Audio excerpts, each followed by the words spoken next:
bienvenue à tous et à toutes dans un nouvel épisode de SOS Chien, la série sur le domaine médical. Aujourd'hui, nous avons encore l'honneur d'être reçus par la doctoresse en médecine vétérinaire Romy Jonas qui nous accueille dans le cabinet aujourd'hui de la Brina qui est située à Montagny, code postal 1442.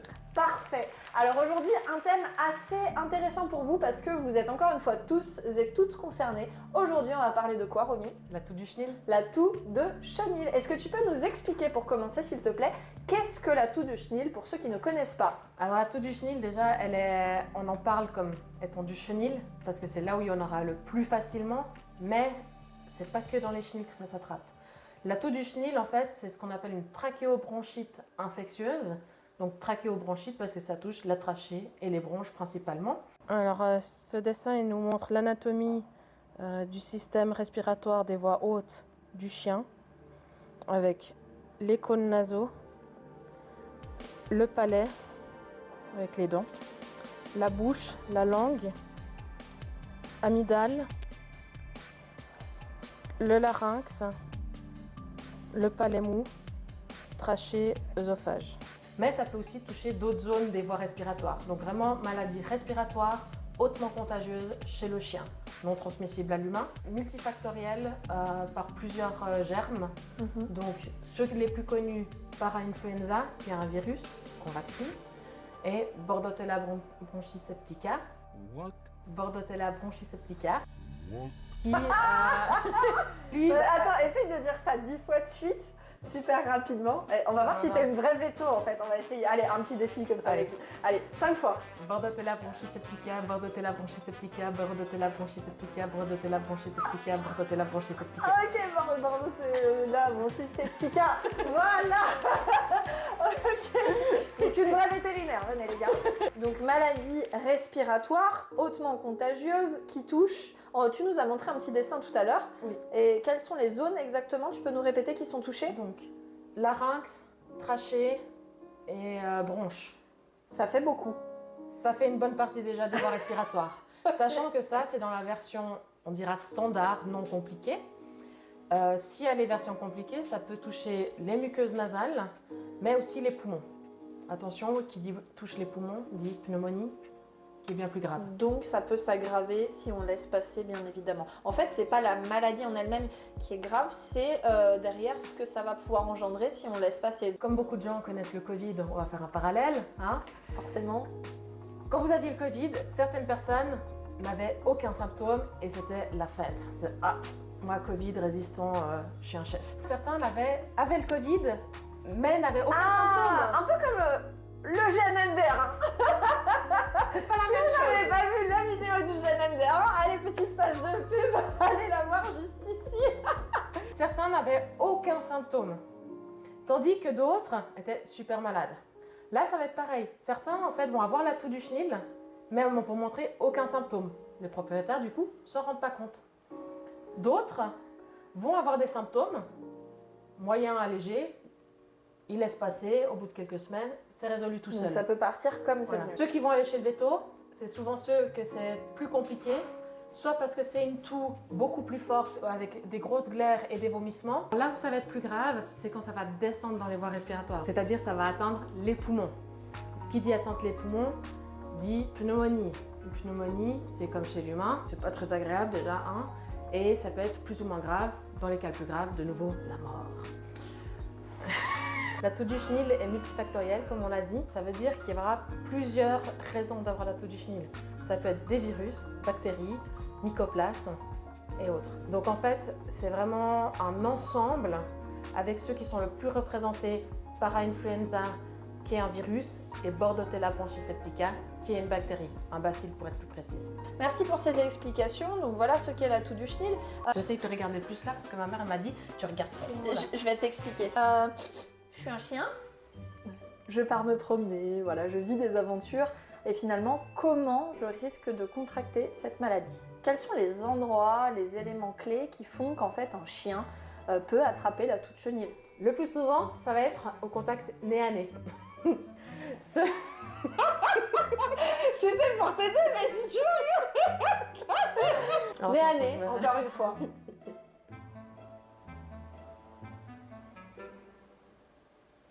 Le plus souvent, ils vont se contaminer par contact nez à nez.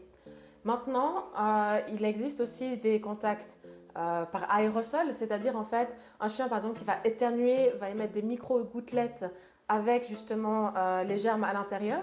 Donc là, il peut déjà y avoir une contamination. Mais on oublie dans l'environnement, par exemple, para-influenza tient plusieurs jours, Bordetella tient jusqu'à 6 semaines. Donc en fait, si vous avez un chien, imaginons vous promenez votre chien qui a la toux du chenil, qui tousse et qui vomit ses glaires sur un chemin, plus tard, il y a un autre chien qui passe, qui va renifler ses glaires, et là aussi, il peut être contaminé. Donc pas seulement en contact direct, mais aussi en indirect avec l'environnement. Mais c'est pour ça aussi qu'on parle de toux du chenil, parce que le plus souvent, c'est nez à nez, et dans les chenils, il y a plus de chiens. Ok, donc merci beaucoup. Tu confirmes, on peut bien évidemment augmenter les chances de l'attraper dans des foyers qui sont fréquentés par des chiens. La pension canine, donc le chenil, comme tu as dit. L'éducation canine, c'est important aussi en cours. D'ailleurs, on vous le demande, quand vous venez en cours, on vous le conseille en tout cas, de faire le vaccin. On en parlera juste après.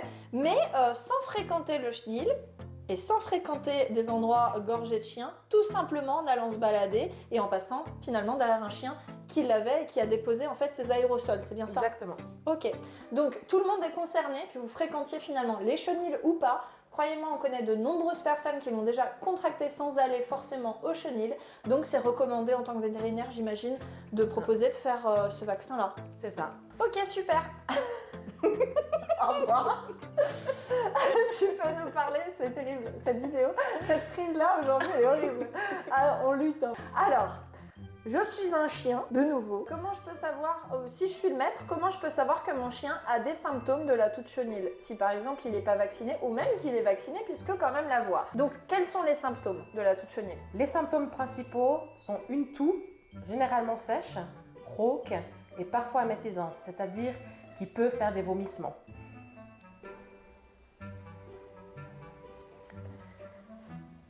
L'état général, il peut aussi s'altérer.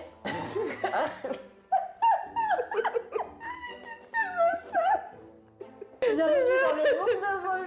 Mais il y a 50 000 trucs dans ma tête et du coup, je me perds toute seule. Oui, je te disais que Lou, il faisait un peu... En fait, il tousse pas, mais il fait...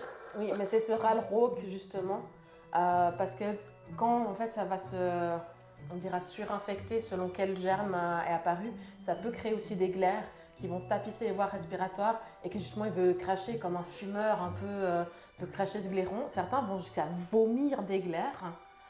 C'est ce qui nous a fait le chien d'Amandine. Chiro. Chiro. Ok. Qui l'a crépi de glaire sur la face dans la voiture. Ah non, j'étais pas au courant de cette anecdote. Et vous avez même pas fait une petite photo là pour le documentaire. Le chien d'Amandine, notre éducatrice canine, que vous pouvez aller voir sur Chiro, sur Instagram. Voilà, comme ça, vous connaîtrez Chiro d'une autre manière que sur les jolies photos Instagram avec des glaires. Il y a des cas justement, selon quel type est venu. Par exemple, s'il y a la Bordetella qui vient en plus, souvent il va produire plus de glaire et du coup il veut cracher ces glaires là qui restent coincées et ça fait ce râle. Donc moi j'avais la bactérie. Probablement, ouais. Puisque en fait mon chien avait beaucoup de raclements de gorge et il n'avait pas de toux. Parce que c'est vrai qu'on pense à la toux tout de suite quand on dit toux de chenil, mais moi il n'avait pas vraiment de toux. Il avait vraiment ce truc flagrant du j'ai du mal à respirer parce que les glaires bloquent et vraiment il y avait ce raclement de gorge qui était très prononcé, quoi. C'est ça. Et est-ce que tu pourrais nous dire quelle est la durée en fait d'incubation de la maladie? Donc finalement on la contracte et au bout de combien de temps on développe les symptômes? Du fait de ces pathogènes multiples, ça va dépendre. Ça peut commencer à partir de 2 jours après l'exposition, jusqu'à 14 jours après l'exposition. N'oubliez donc pas de mettre de la crème solaire pour l'exposition. C'est tout bon. Les vétérinaires, normalement, ça arrive. Hein. J'ai rien dit. C'est la fatigue. Ok, Romy, donc la meilleure protection, ou plutôt la meilleure prévention, excuse-moi. Contre l'exposition. Donc la meilleure prévention reste donc la vaccination, on est d'accord? Oui, on est d'accord. Et en parlant de vaccination, est-ce que tu pourrais nous donner les Attends, je nettoie un petit peu la table. Voilà, ça me fait du bien. Est-ce que tu pourrais nous expliquer quels sont les divers vaccins qui existent? Parce qu'il me semble qu'il y a plusieurs protections qui existent. Oui, alors il y a 3 formes de vaccins. l'intranasal. Il y a le sous-cutané, mais qui va faire que le para-influenza. Il y a l'intranasal qui va faire para-influenza et Bordetella bronchiseptica. Et il y a maintenant un nouveau qui est oral, donc on le spray dans la bouche, qui lui aura que le Bordetella bronchiseptica. Donc en fait, on peut faire des combinaisons des différents selon ce qu'on souhaite. Ils ont chacun en fait leur démarrage d'action, enfin d'immunité à des stades différents. Le plus rapide, ça va être l'intranasal parce qu'au bout de 3 jours, il y a déjà une immunité qui se crée. Et puis le sous-cutané, il faut compter 4 semaines, tandis que l'oral, il faut compter 3 semaines. Donc si on s'y prend assez à l'avance, ils vont aussi très bien. Ça peut être aussi sur des chiens qui sont peut-être difficiles à faire le spray dans le nez. C'est peut-être plus facile à sprayer dans la bouche. Donc on peut moduler en fait. On a l'ancien, donc le vaccin traditionnel sous-cutané. On a eu et on a encore l'intranasal. Et tu me dis qu'il y en a un troisième buccal. Oui. Et donc, du coup, en fonction, ils ne couvrent pas forcément les mêmes complémentaires, c'est bien. Et quand tu parles de 4 semaines, c'est-à-dire qu'une fois que le vaccin est fait, seulement 4 semaines après, il est actif, c'est ça? C'est ça. Ok. Et contre la souche pour laquelle on a vacciné. Ok. D'accord. Ce qu'il faut être clair, c'est qu'on vaccine contre 2 souches principales, donc para-influenza et Bordetella. Mais en fait, toutes les autres, du coup, ne sont pas vaccinées. Donc, s'il prend un mycoplasme, par exemple, eh ben, le vaccin ne sera pas fonctionnel dessus. Ok. Par contre, en vaccinant, on aura un chien, s'il attrape la toux du chenil, sera moins fort, moins malade dans les symptômes qu'un qui n'a pas été vacciné, qui lui peut être beaucoup plus malade et qui peut aussi plus facilement développer une pneumonie, par exemple. Ce qu'il faut faire attention aussi, c'est que c'est des vaccins qu'on dit vivants atténués, donc surtout sur l'intranasal et le buccal. Faire attention, c'est qu'il va pouvoir aussi excréter après le vaccin ces germes-là, certes moins fort que sur une vraie toux du chenil, mais peut contaminer aussi d'autres.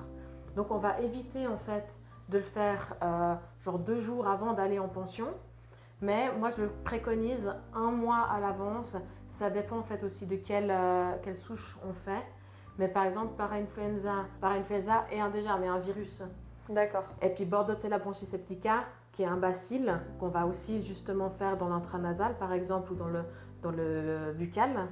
Lui, il peut être excrété encore post-vaccin, donc pas post-maladie, post-vaccin jusqu'à 6 semaines après. On a 3 vaccins différents qui couvrent plusieurs souches différentes. Voilà, en fait, il y en a, si on résume, para-influenza qui est dans la version injectable sous-cutanée et dans la version intranasale. D'accord. Bordetella, qui est dans la version intranasale, c'est le seul qui combine les deux, l'intranasal, Bordetella et para-influenza. Et puis le buccal qui lui a que le Bordetella. Donc il nous faut finalement celui qui fait les deux. Celui qui fait les deux. Mais par exemple, on peut combiner, se dire, je fais un vaccin sous-cutané en para-influenza, parce que c'est celui qui est standard aussi avec les autres vaccins des autres maladies, avec maladie de Carré, hépatite, etc.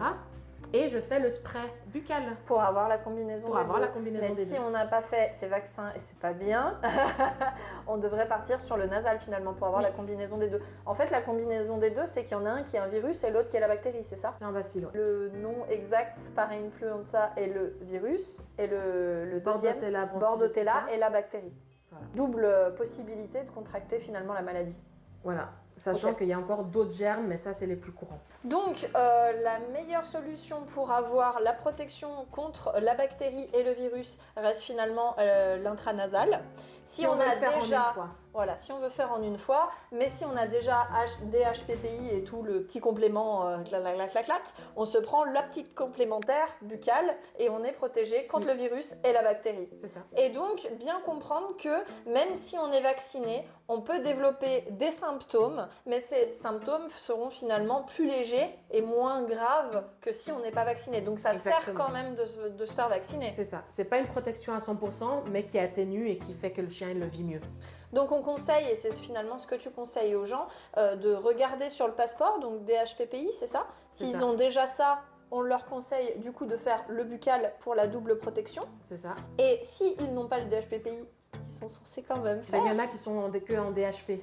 et D'accord. qui n'ont pas le pays dedans. Et dans ce cas, ça va être intranasal. Pays pour para-influenza, si jamais. Hein. Quand bien même ils ont un DHPPI, on peut aussi se dire, mais le temps, en fait, on veut qu'ils soient immunisés plus vite. Et dans ce cas, on fait quand même un intranasal parce que ça sera plus local. Donc, il n'est pas incompatible l'intranasal avec l'injection. Tous les combien à peu près il faut faire vacciner son chien? Ça dure combien de temps ce chien? Non, mais je rigole parce que le problème, c'est que d'après les études, ces vaccins, ils durent 1 année. Ok, mais Et que c'est dans faux. dans la pratique, en fait, on voit 6 que mois.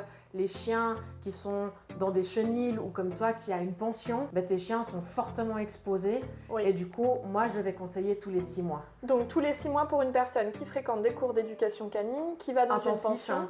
en fait qui voit beaucoup de chiens finalement, C'est même ça. le parc à chiens dans les villes. Oui, c'est la les même balades chose. sociales, enfin, dès qu'il y a une certaine concentration de chiens, je vais le conseiller tous les 6 mois. L'intranasal qu'on fait chez toi, il est une immunité locale, ça va pas être une immunité générale. Mhm. Et du coup, en fait, ça va, dès l'absorption, commencer en fait à combattre, si on veut. D'accord. Donc, il y a aussi beaucoup moins d'effets secondaires sur l'intranasal que sur d'autres vaccins. Ça sera toujours la même chose que ce soit vaccin sous-cutané, buccal ou nasal, toujours 6 mois ou 1 an. C'est toujours la même chose, les mêmes valeurs en fonction du... Ils sont tous validés sur 1 an. Ok.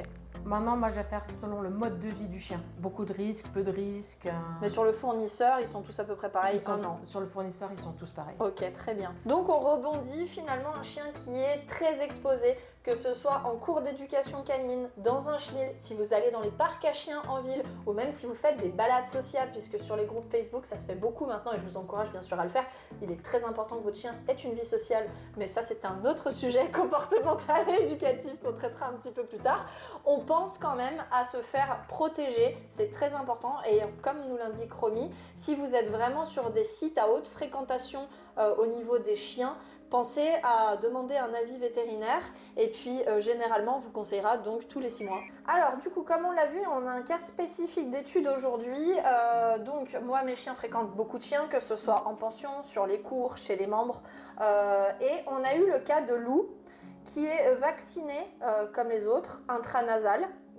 Donc du coup double protection et les défenses immunitaires de Lou ont légèrement baissé puisque comme tu le sais on va avoir des portées, donc il va avoir la reproduction qui va arriver, petite baisse d'appétit sur le mâle et donc les barrières immunitaires je pense ont baissé, ce qui a peut-être laissé place à l'ouverture malgré le fait qu'il soit vacciné d'une contamination sur la toute chenille. Est-ce que c'est possible? Oui, c'est possible. Justement, à partir du moment qu'il y a une baisse immunitaire ou une faiblesse, par exemple, s'il lutte déjà contre une autre maladie, il va être moins enclin en fait à lutter contre du coup la toux du chenil et va pouvoir développer les symptômes. Ou si la pression d'infection elle est forte, imaginons un cas, ton chien il est sain mais il rentre dans une pension où ils sont tous à fond dans la toux du chenil, et ben, même s'il est super bien vacciné, il y a des grands risques qu'il la chope aussi. Donc faire très attention finalement à la santé de manière générale à son chien pour éviter justement, même avec ce vaccin, qu'il puisse contracter cette maladie. C'est ça. Le traitement, il n'y a pas de traitement spécifique à la toux du chenil. C'est là aussi que c'est compliqué aussi pour certains chiens et certains propriétaires. On va essayer de les soutenir au mieux en donnant par exemple des antibiotiques s'il y a une surinfection ou pour éviter une surinfection. On va donner des antitoussifs si la toux est sèche, surtout pas si la toux est glaireuse, comme chez ton chien. Je ne lui ai pas donné exprès Exactement. pour ça, parce que sinon il y a le risque qu'il s'étouffe avec ses glaires parce qu'il n'arrivera pas à les tousser. S'il y a des complications, type pneumonie, on va aussi mettre sous antibiotiques, éventuellement d'autres aides respiratoires selon le grade, le mettre même sous oxygène. Perfusion s'il se déshydrate parce que peut-être qu'il a du mal à boire. En fait, c'est vraiment des traitements de soutien, il n'y a pas de traitement spécifique. Donc soutien des symptômes tout simplement. Soutien des symptômes. Pour laisser un peu, si je puis dire, passer la vague. Moi, ça m'est arrivé, mon chien a aussi eu la toux du chenil. Bon, moi, l'avantage, c'est que je suis vétérinaire et du coup, je savais que j'avais pas à paniquer dessus. Mani. Mon chien, il toussait sec, mais pas plus impacté que ça. Je laisse aller, j'essaie de faire attention de ne pas aller dans des endroits où il y a d'autres chiens pour éviter de les contaminer. Et ça dure 2-3 semaines, des fois 1 mois.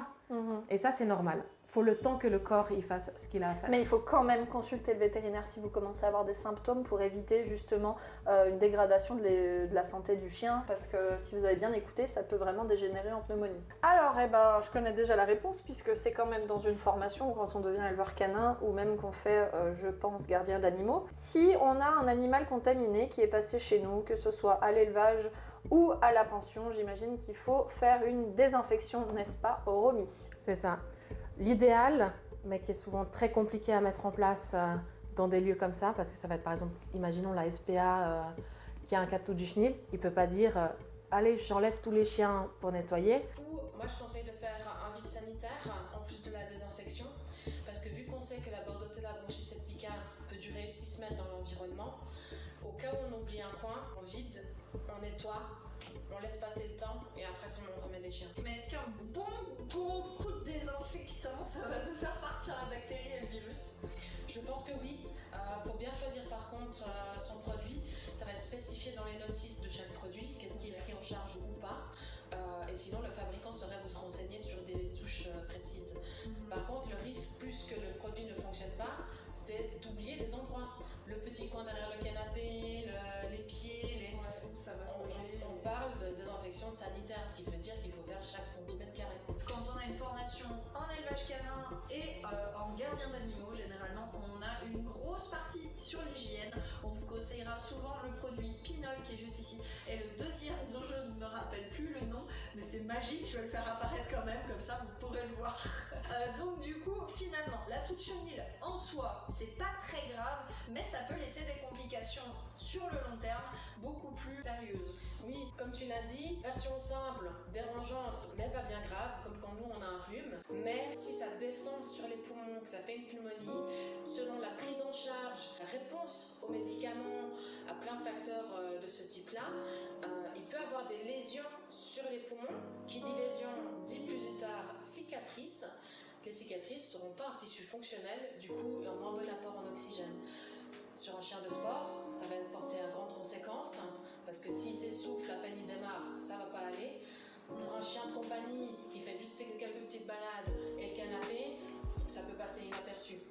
Mais quand même, on vous conseillera toujours la prévention, donc vacciner contre la bactérie et le virus, et bien évidemment, en cas de symptômes, allez tout de suite chez votre vétérinaire pour éviter les lésions graves sur le long terme. Si vous fréquentez beaucoup les endroits avec des chiens, les chenils, les parcs à chiens, les cours d'éducation canine, vérifiez avec le vétérinaire, généralement c'est tous les 6 mois et pas tous les ans pour avoir une protection vraiment active. Il faut encore savoir que précaution, vaccin, mais aussi si votre chien il est malade, n'allez s'il vous plaît pas dans les endroits bondés d'autres chiens où d'autres chiens vont beaucoup. Limiter la contagion puisque Limiter c'est la une contagion, maladie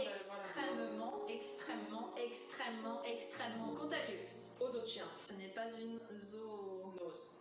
Voilà, ce sera tout pour aujourd'hui. Je crois que c'est déjà pas mal. On a fait quand même. Attends, mais calme-toi. Elle est trop pressée de partir. C'est l'heure. Et là, merci beaucoup de ton temps, de ta gentillesse, de ta patience. Merci de partager tes connaissances et on se retrouve tout bientôt dans un nouvel épisode de SOS Chien. On espère que cet épisode vous a aidé et n'oubliez pas, le protéger, c'est aussi se renseigner.